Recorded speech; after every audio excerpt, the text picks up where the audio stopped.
Selamat datang kepada Remy, Rachel, Angel, and Beatrice.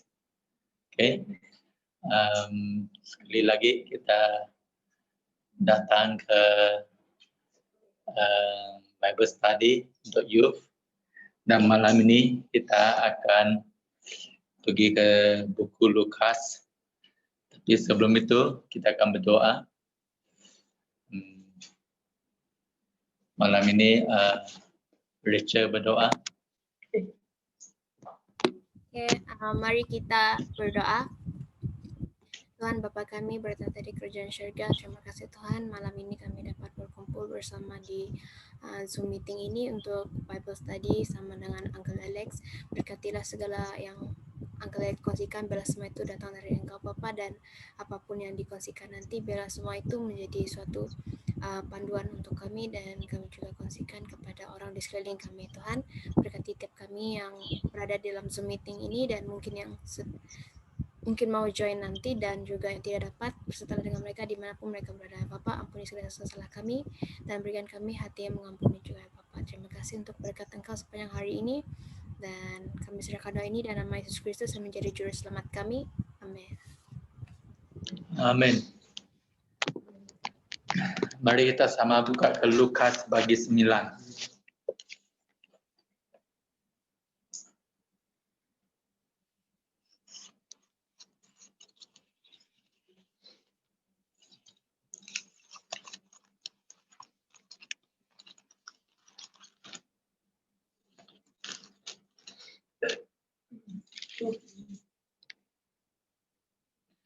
Lukas bagi 9 ayat 57. Lukas bagi 9 ayat 57.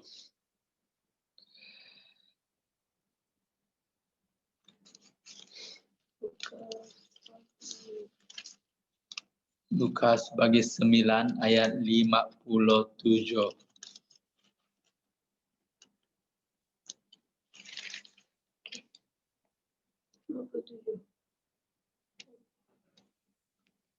Sebelum kita baca ayat 57, kita pergi ke ayat 22. Kita pergi ke ayat 22. Kita minta set baca ayat 22.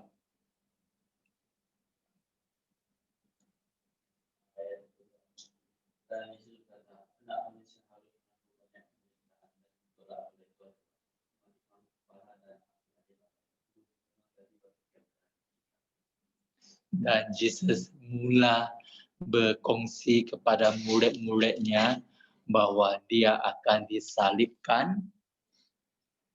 Dia akan disalibkan, dia akan diejek, dia akan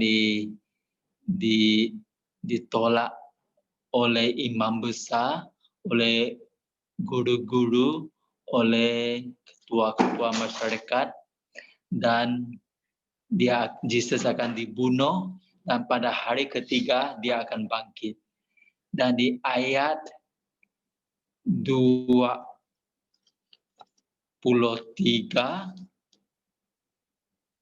Gagal baca.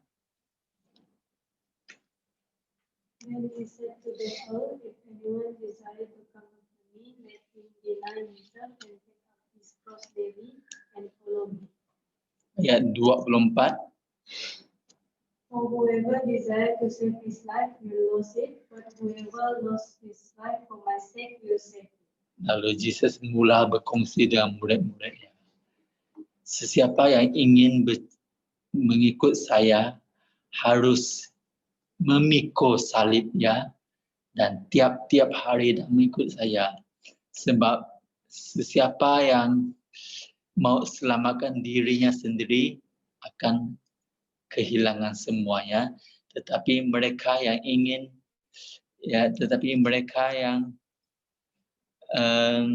kehilangan hidup mereka disebabkan oleh saya akan memperolehi hidupnya. Dan bermula dari saat itu, Yesus mula berkongsi kepada murid-murid dia bahwa upah mengikuti dia adalah maut. Mereka akan diseksa, mereka akan diejek, mereka akan ujungnya mereka akan dibunuh. Dan ini adalah upah menjadi murid Yesus. Lepas itu, sekarang kita pergi ke ayat 57. Okey, sekarang Atik baca Atik, ayat 57. Ketika Yesus dan murid-muridnya melanjutkan perjalanan mereka, berkatalah seorang di tengah jalan kepada Yesus, "Aku akan mengikut engkau, kemana saja engkau pergi." Dalam perjalanannya, mereka ramai-ramai, seorang datang kepada Yesus. Dan orang itu berkata, "Aku akan mengikuti engkau, kemana engkau pergi." Kita berhenti. Andai kata orang datang kepada boy-boy dan berkata, "Boy, saya mau ikut gereja Seventh Adventist. Walaupun di mana ya, sejauh mana gereja itu, saya tetap akan pergi." Apa yang kamu akan kata? Boy, kalau kawan kamu kata, "Boy, saya mau ikut kamu pergi gereja."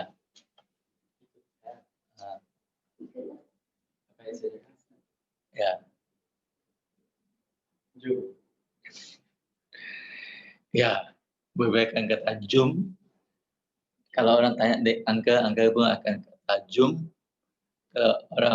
Kalau kawan Atik mau ikut Atik pergi church, Atik akan kata apa? Let's go. Tapi kita lihat Yesus, apa jawapan Yesus? Di ayat 58.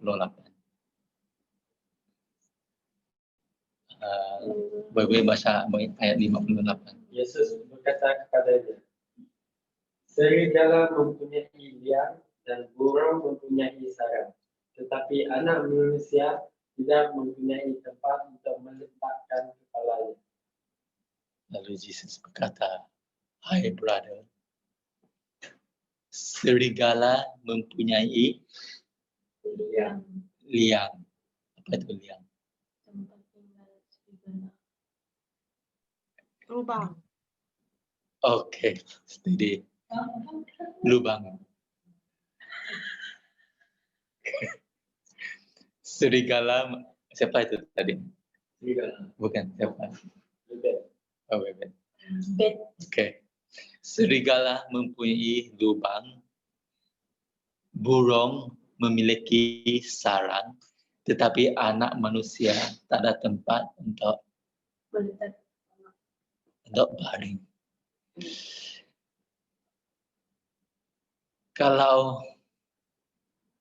Kalaulah kamu ada di sana, andai katalah Yesus bercakap demikian kepada orang yang mau ikuti gereja kita, apa yang kita akan fikir?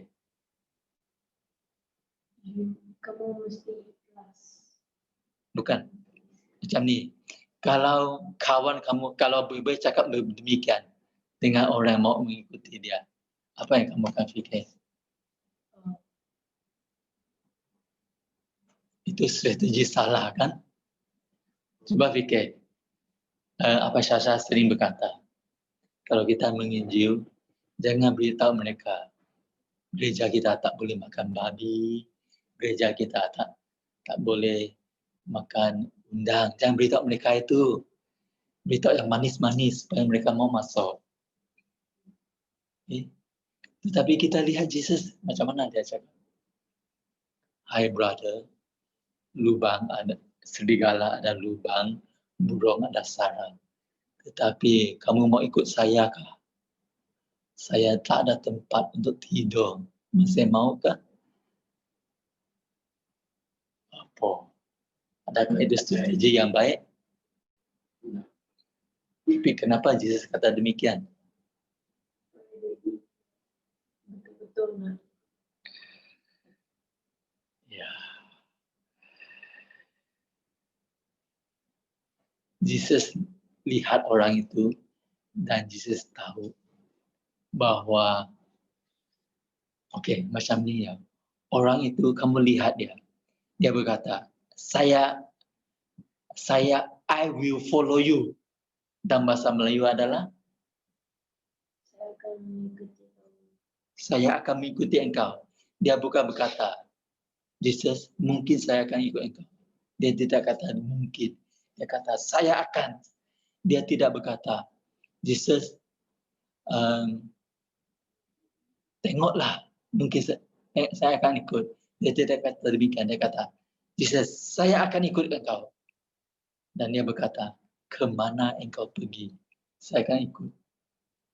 Kamu lihat, kemana Jesus pergi, dia akan ikut. Dia tidak pilih. Dan Kristen kita sekarang, dia kata, kalau gereja ya, kalau Kristen, kalau denominationnya tak ada gereja, mungkin saya tak mau lah. Kalau denomination itu tak ada kubur, tak mau saya ikut gereja itu, tak ada kubur. Tapi orang ini luar biasa. Dia berkata, Jesus, saya akan ikut kamu, kemana kamu pergi? Luar biasa, grade A orang itu.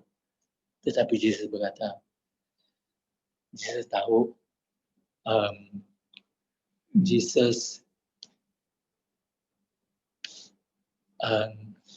Jesus ingin beri kepada mereka apa yang sebenarnya artinya, apa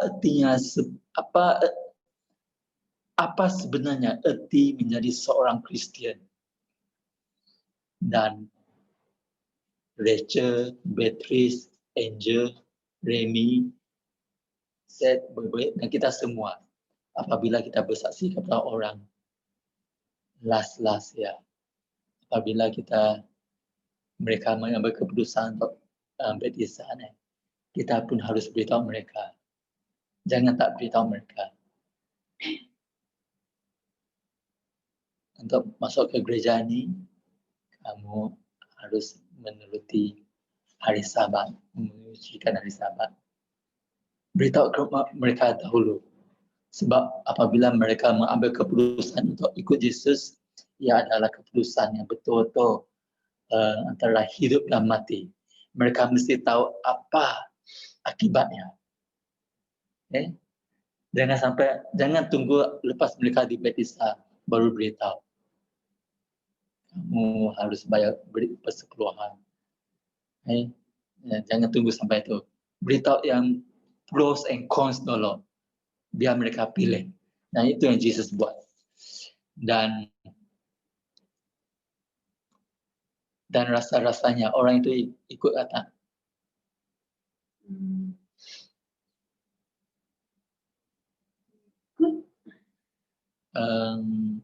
Dia tidak katakan, tetapi angka rasa dia tak ikut. Setelah mendengar semua itu, mungkin dia tak ikut. Okey, saya tanya satu soalan lagi. Adakah begitu kalau kita mengikuti Yesus? Akan menghadapi semua itu? Ya. Kalau kita mengikuti Yesus, adakah demikian? Adakah kita akan mengalami semua itu kalau kita mengikuti Yesus, Beatrice? Ya.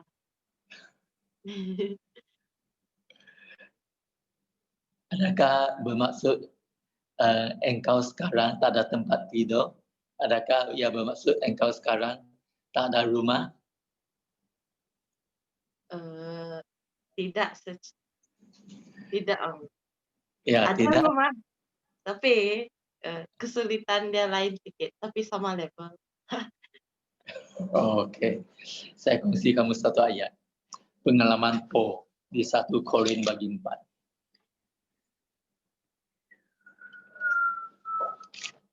1 Korintus bagi 4.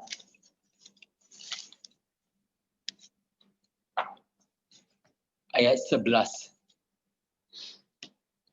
ayat 11 sampai 13. 1 Korintus bagi 4 ayat 11 sampai 13. Kita minta Angel baca. Sampai pada saat ini, kami lapar, haus, telanjang, dipukul, dan hidup mengembara. Kami melakukan pekerjaan tangan yang berat. Kalau kami dimaki, kami memberkati. Kalau kami dianiaya, kami sabar. Kalau kami difitnah, kami tetap menjawab dengan ramah. Kami telah menjadi sama dengan sampah dunia, sama dengan kotoran dari segala sesuatu sampai pada saat ini. Itulah pengalaman Paul apabila dengan sungguh-sungguh mengikuti Yesus.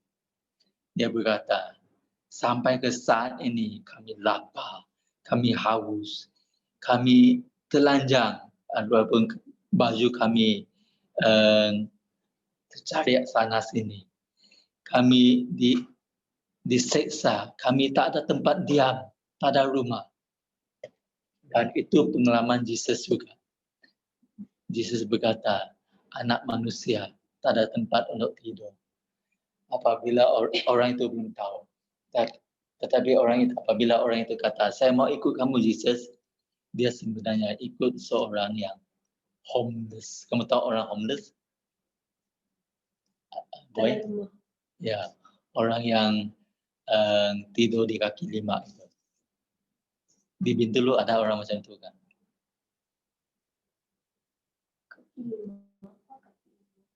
Dia itu depan Vali ya, dan di Jantas itu. Ada, kucing ada. Ya kan? Ya, mereka baring di sana. Orang miskin, mereka tak ada tempat, tak ada rumah. Kalau mengikuti Yesus macam tu, dia berkata anak manusia tak ada tempat untuk baring. Dia mengharapkan kebaikan kawannya. Pagi ini makan di rumah kawan ini, petang tengah hari makan di rumah kawan ini, malam nanti makan di ini, dan keesokan hari kalau tak ada orang jemput lapar. Tengah hari kalau tak ada orang jemput lapar. Malam kalau tak ada orang jemput tidur di tepi jalan. Itulah cara Yesus. Dan Yesus beritahu kepada orang itu, dan sering kali ini apabila pastor buat panggilan, siapa mau ikut Yesus, sila datang ke hadapan. Selalu lepas evangelism kan, siapa mau dibaptis sila datang. Dan semua orang sungguh-sungguh datang kan, dengan tangisan. Tetapi mereka belum tahu apa artinya menjadi kalau sungguh-sungguh mengikuti Yesus. Boy, Pastor Atik ada beritahu kamu, cadangkan kamu jadi pastor. Apa pendapat kamu?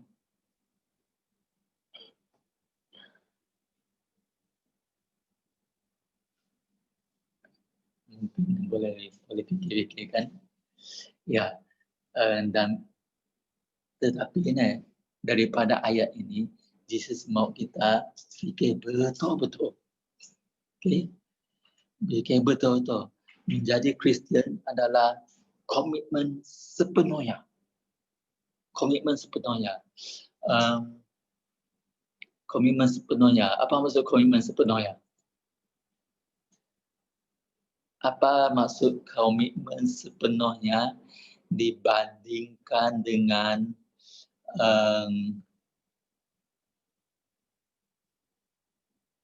ingin mengikuti Yesus saja?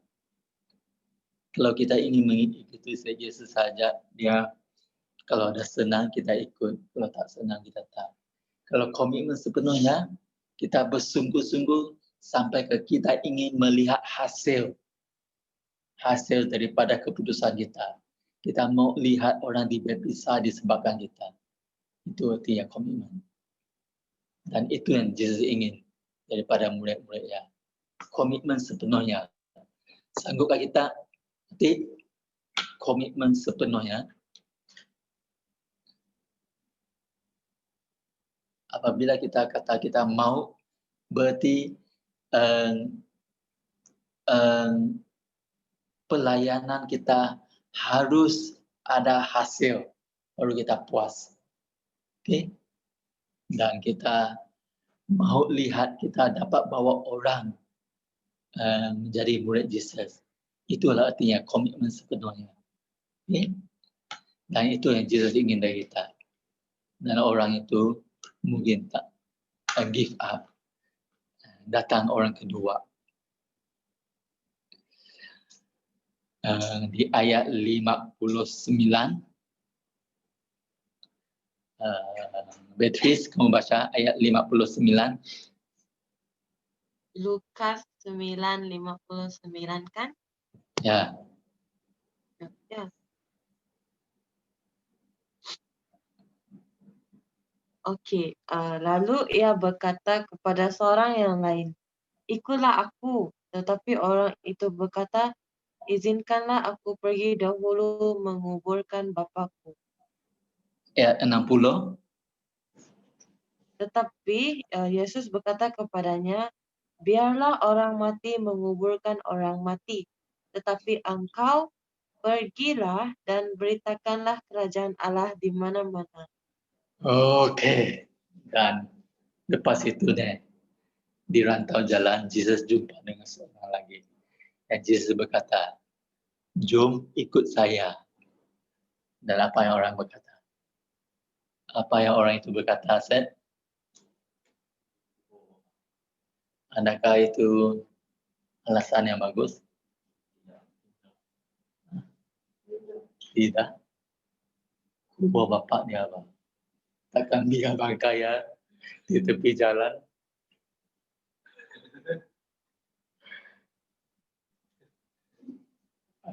Adakah itu alasan yang kukuh? Dia kata, Yesus, dia berkata, kamu lihat apa yang dia jawab di ayat 59.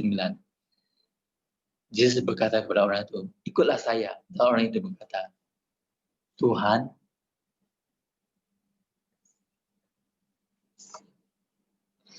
saya mau kuburkan bapak saya dahulu. Jadi terima? Boleh. Pendapat kamu? Boleh dan tak boleh. Boleh, hanya satu jawapan. Boleh kan? Tak boleh.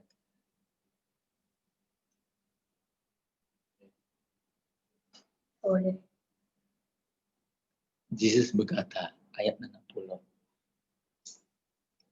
Apa Yesus menjawab? Dia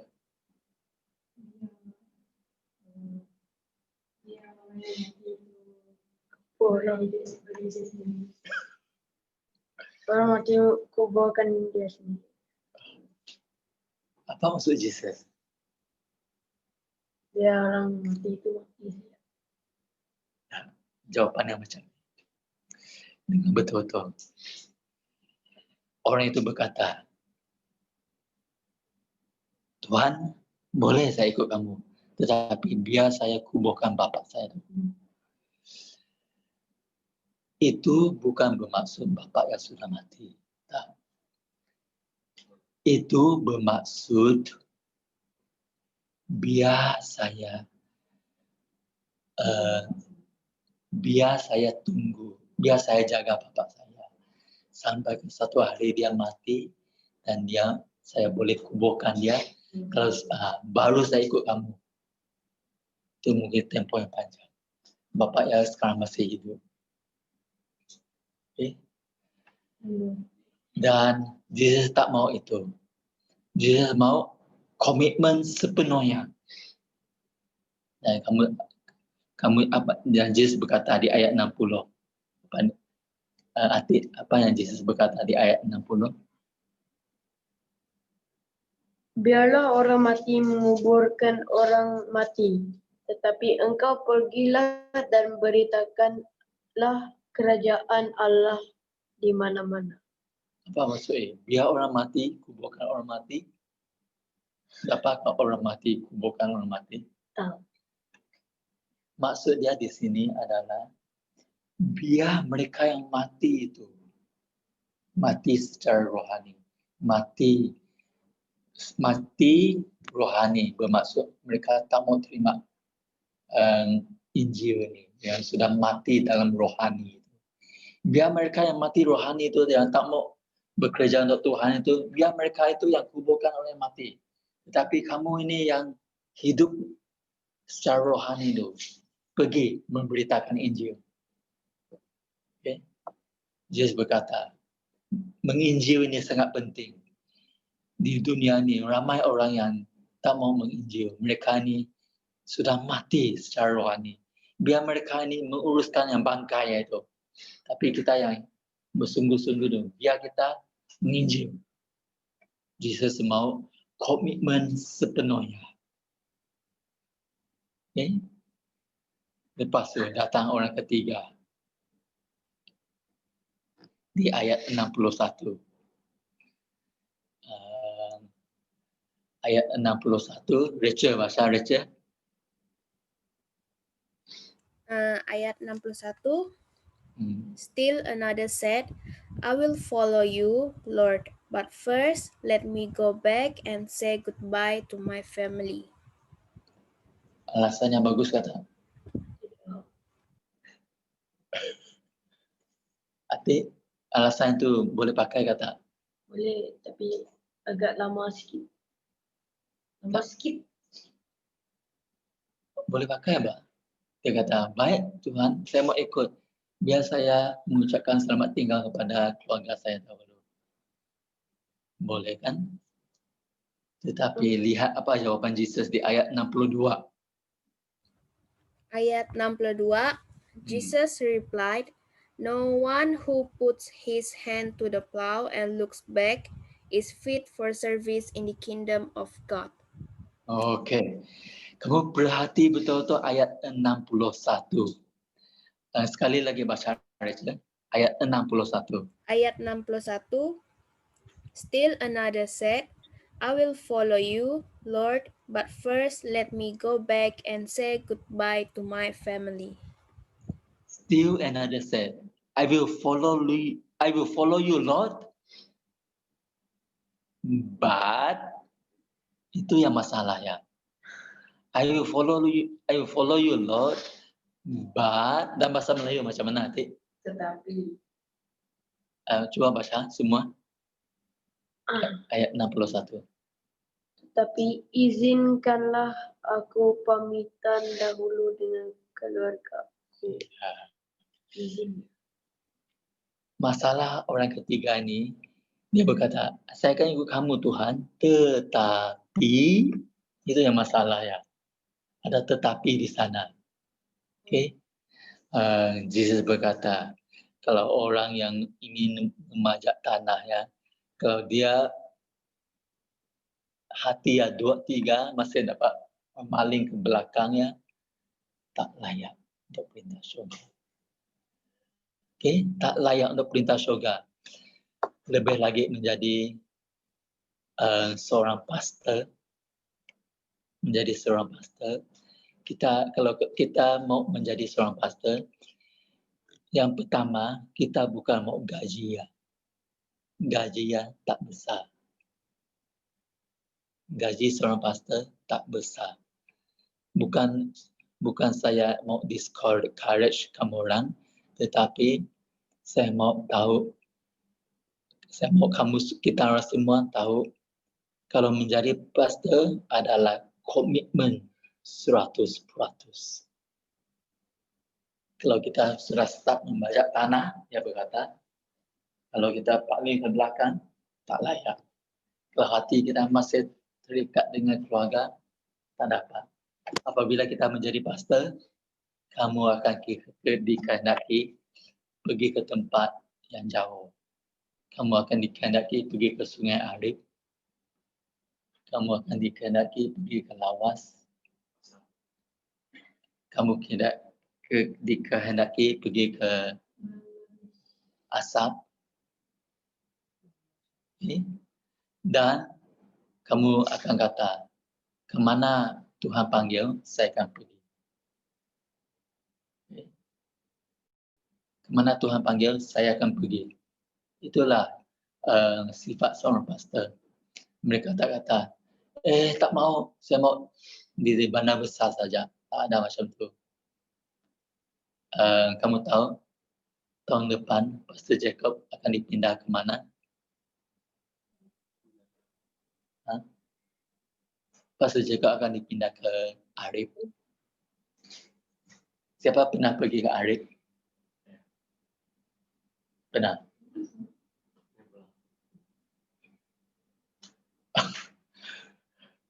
Siapa pernah pergi ke gereja di Arif?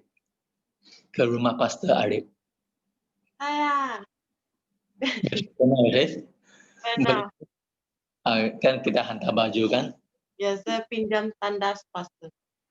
Ya. Dan kalau kamu lihat ke rumah Pastor ya, apa first impression kamu? Comel. First impression Uncle dia terpencil, jauh daripada orang. Kalau suami isteri di sana, memang suami isteri saja di quarters pastor ya. Untuk pergi ke rumah panjang terdekat agak jauh. Memang mereka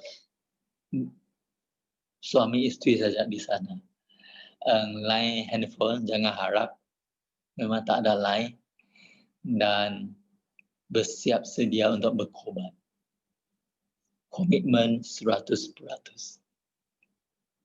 Itu yang Tuhan mau daripada kita, siapa kita yang mau ikuti Yesus. Okay? Komitmen 100% apa maksudnya? Pelayanan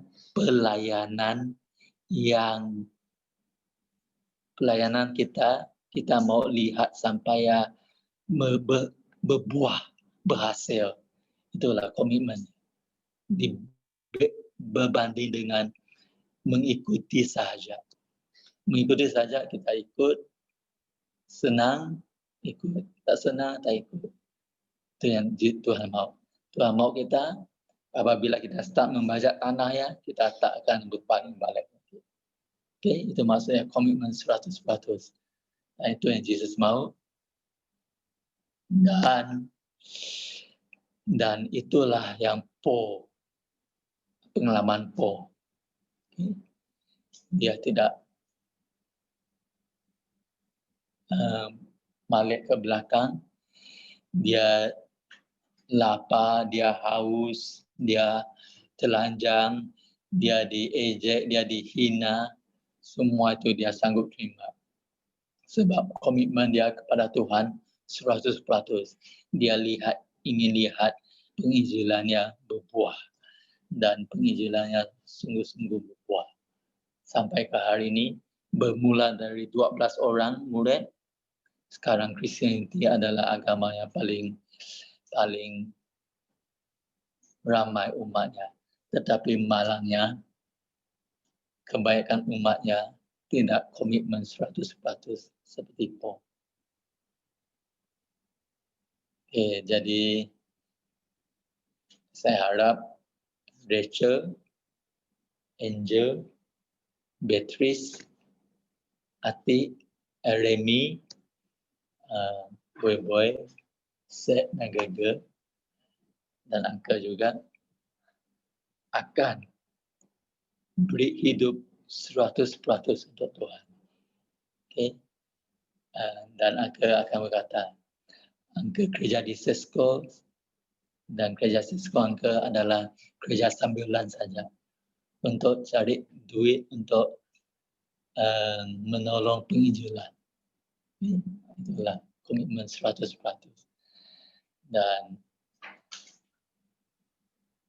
Dan kita yang lain pun akan demikian.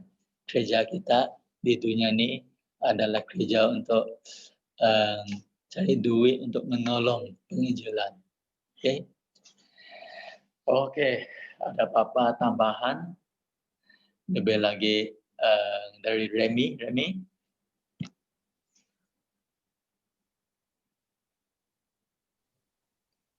Okay. Thank you. Angelic. So, variable malam ni variable yang menarik lah. Variable yang menarik. Dan variable ni ditujukan kepada semua kita. Okay. So, willingness kita untuk ikut Tuhan dan priority kita dalam menjadi anak Tuhan. Okay. So actually,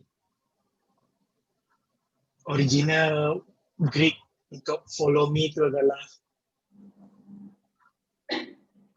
jemputan yang sama Yesus nyatakan kepada semua anak murid.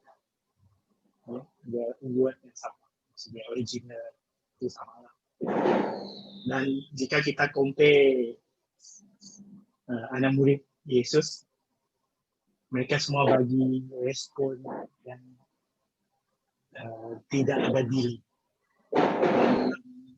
Cerita ni ataupun parable ni, kita tengok orang yang Yesus jemput time tu, mereka bagi jawapan yang delay lah. Okay.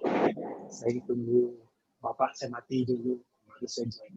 Saya balik dulu, saya mau pergi tahu selamat tinggal, baru saya join. So, kita boleh belajar sini yang antara yang penting adalah Tuhan adalah keutamaan dalam hidup kita lah. Okay. Lepas tu, kalau anak perasan cerita ni, setting dia selepas Yesus buat miracle, orang ni mula mau ikut Yesus. So kita tidak boleh ikut Yesus sebab kita mau diberkati. Itu mindset yang salah lah. Saya percaya itu mindset yang orang yang dalam cerita itu tentu. Mereka sudah tengok, even dekat chapter yang sama, mereka tengok Yesus bagi 5,000 orang makan. Uish, mau ikut orang ni. Orang yang boleh memberkati saya. So itu mindset yang salah. Lepas tu mungkin jadi ayat 59 yang Angkelek explain yang adakah maksud dia bapa dia mati dan tu mungkin kamu kurang faham. So actually dia macam ni. So untuk mudahkan kamu faham. Kalau bapa dia mati tentu dia takkan situ pun tentu. Memang dia tengah busy urus funeral bapa dia lah. Okay. Sebab first saya belajar dulu pun saya ingat bapa dia actually mati lah. Itu maksud ayat tu lah. Bila saya belajar balik, kalau bapa dia mati tentu tak logik lah dia dekat situ tentu. So basically maksud dia bapa dia kan belum mati tentu. Maksud dia mau jaga parent dia dulu sampai parent dia mati baru dia serahkan diri dia kepada Tuhan. Kita selalu berfikir bahawa tunggu saya dapat kerja yang baik baru saya akan menyerahkan diri kepada Tuhan. Kalau saya sudah lepas habis sekolah baru saya akan fully buat kerja church. So itulah mindset yang salah lah. Maksud, kalau compare dengan yang satu. Lepas tu yang bagi yang satu orang lagi yang bagi tahu dia dia mau balik dulu untuk bagi tahu goodbye kepada family lah. Okay. So kita tahu kan untuk bagi tahu goodbye itu bukan something yang maksudnya perpisahan itu bukan something yang menggembirakan. Jadi kalau kita berpisah, kita rasa berat untuk mau jumpa sama untuk bagi tahu kita terpaksa pergi sambung. Biasanya bila kita berpisah secara baik, contoh kita contoh macam orang yang stay jauh dari family, lepas tu dia dapat pindah balik ke tempat hometown-nya, biasanya mereka akan buat majlis perpisahan yang begitu baiklah. So perpisah yang macam tu menunjukkan setting yang baik. Kalau kita tengok sini, lelaki tu dia ready untuk berpisah dengan family dia, maksud dia sedar dia dapat benefit yang lebih baik kalau dia ikut Yesus. So itu buat dia excited untuk balik ke rumah untuk bagi tahu family dia atau say goodbye lah. Sebab tu Yesus katakan, no one having put his hand to the plow and looking back is fit for the kingdom of God. So kalau kamu mencangkul, tidak ada orang mencangkul dia tengok ke belakang lah. Sebab kalau kamu buat macam tu, lubang yang kamu gali tu, kalau kamu buat lubang tu bengkok lah. Sebab kamu tak tengok ke depan, dan kamu cangkul.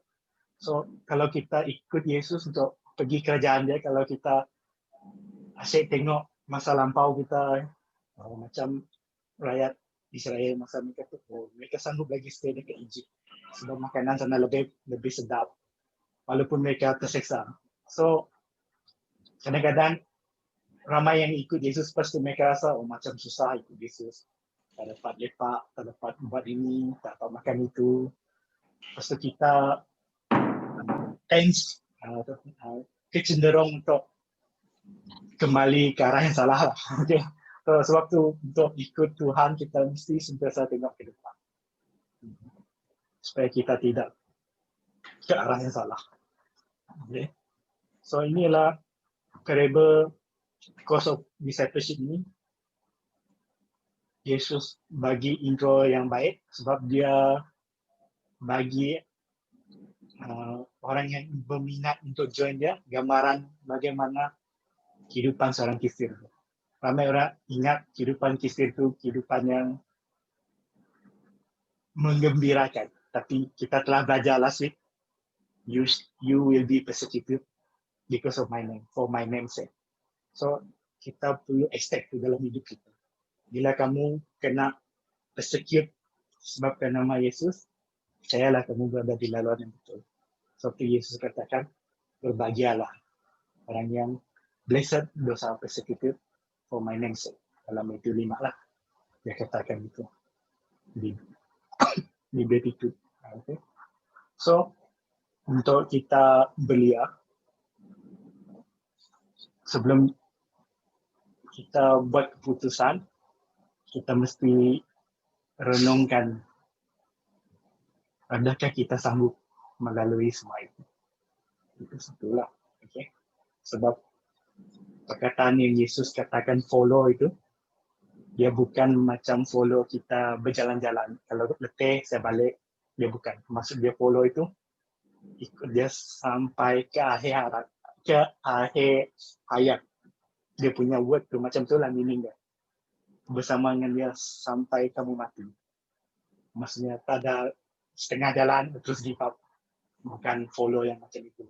Itu Jesus punya jemputan dalam ayat tu lah. So, of course, sebab tu parable ini selepas miracle of 4,000. So Yesus ajar kita always boleh bergantung dengan dia. So walaupun perjalanan seorang Kristian yang suka, dia tetap bersama dengan kita sepanjang hayat. Dan kita always dapat bergantung dia. Macam yang dia katakan kepada anak murid dia di last chapter Matthew lah, dia katakan sebelum dia naik tu, dia katakan I will with you always even to the end of the age. So itulah assurance yang kita adalah bila kita join Yesus lah. Yang kita tahu Yesus lah di pihak pemenang lah. Okay. So kita sepatutnya happy lah. We may lose a battle, but we won a war. Kita mungkin kalah pertempuran kecil-kecil, tapi pertempuran yang besar tu adalah kemenangan milik Tuhan. Itu memang sudah confirm. Memang dia champion. In the end, memang dia yang akan champion. Walaupun kita menghadapi banyak pertempuran dan kita join this. Itu sajalah dari saya. Okey, terima kasih banyak Remy. Dan okey semua, ada tambahan ataupun soalan lain daripada Angel, Beatrice dan Rachel?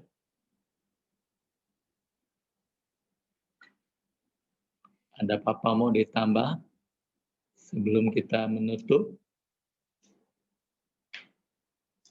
Tak ada, Uncle. Dari saya lah tak ada. Okey. Betul tak ada? Fikir betul-betul sebelum Angka tanya soalan.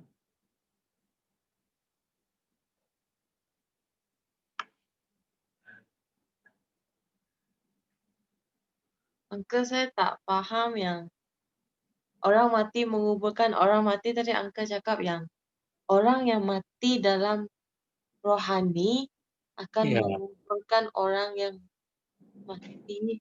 Macam mati. mana? Okey, macam ni ya, Beatrice. Biar mereka yang mati kuburkan yang mati.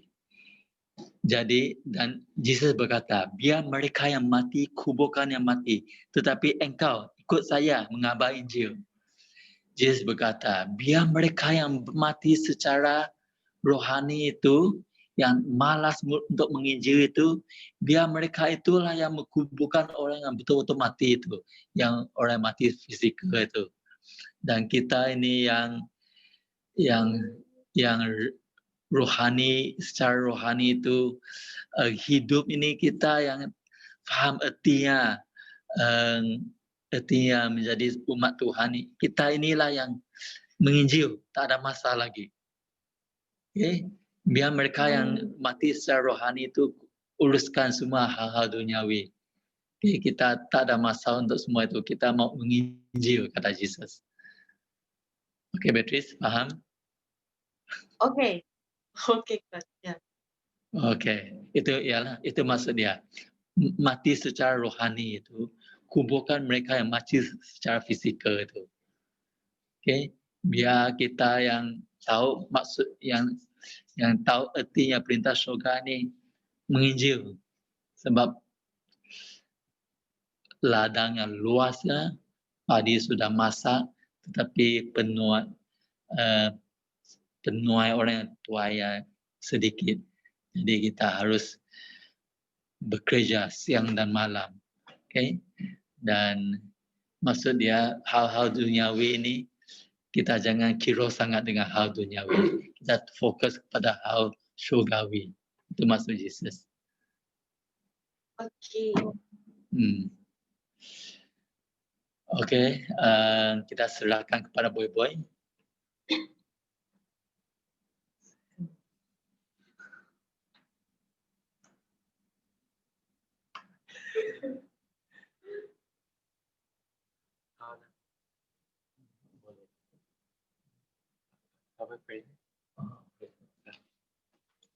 Okey, kita tutup dengan doa. Mari kita semua tunduk kepala, angkat pimpinan doa. Tuhan Bapa kami di syurga, terima kasih Tuhan untuk kehadiran Remy, Rachel, Beatrice, Angel, Boy-Boy, Seth, Atik dan Gege. Tuhan, Engkau telah berjanji dalam firman Engkau, selagi kami tak setia kepada Engkau, Engkau akan memberkati kami.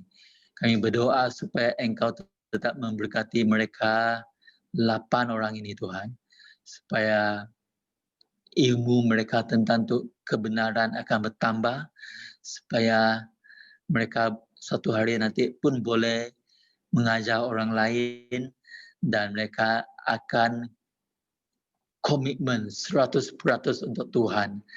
Dan Tuhan menganggap semua mereka ini, semua kita ini sebagai murid yang betul-betul murid Yesus. Dan apabila Yesus datang kali kedua, kita akan dianggap layak untuk masuk ke perintah syurga. Terima kasih Tuhan untuk mereka semua ini sekali lagi. Ampun semua dosa kami, berkatlah semua kami di sini Tuhan. Kami minta ini dalam nama Tuhan Yesus Juru Selamat kami. Amin.